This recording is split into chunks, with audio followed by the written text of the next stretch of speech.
Hello, beautiful one. I welcome you to another interesting class still on quadratic expression. And if you've been following our classes, I told you there are different forms this expression can appear.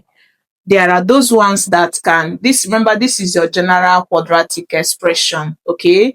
There are those ones that we have the first term and the last term. We've already discussed that.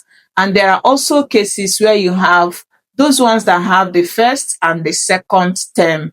And that is just what we have to factorize. So join me in this tutorial as I teach you how to factorize this easily. It's just so easy, okay? So we're going to begin with the first one. We have our solution.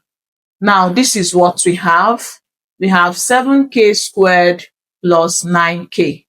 Now, what you do when you see this kind of question is just look out for what is common in the two terms. Now, look at this. You see that k is common here. K is also common here. So you are free to factor k out. So if you do that, you bring k out, open a bracket. Now use this k to divide 7k squared. Remember, k squared means k multiplied 2 times. This 2 shows how many times you multiply the k. And this is what we have. So you are dividing it by k. This will take off 1, and 7 times k gives us 7k. Did you see that? Now k will divide this, and when you divide 9k by k, you are left with positive 9. You are done. There is nothing you can do here again. And this becomes what you get for factorizing the first one. Now let's quickly run the second one. Now for the second one, we have negative 7x plus 21x squared.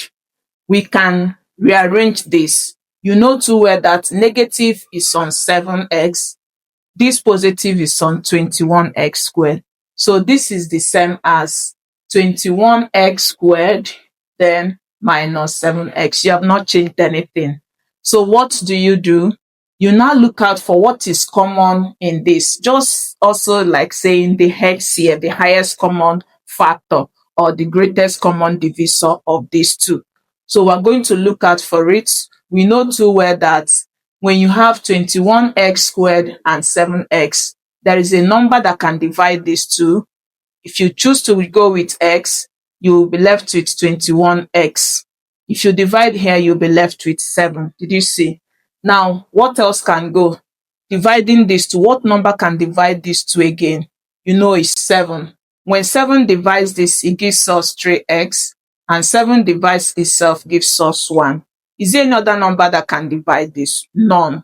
So at this point, it means that the highest common factor of these two terms is 7 multiplied by x, and that will give us 7x. So we're going to use this 7x to divide each of these terms. And if you do that, you factor it, you write it out, then use this 7x to divide 21x squared.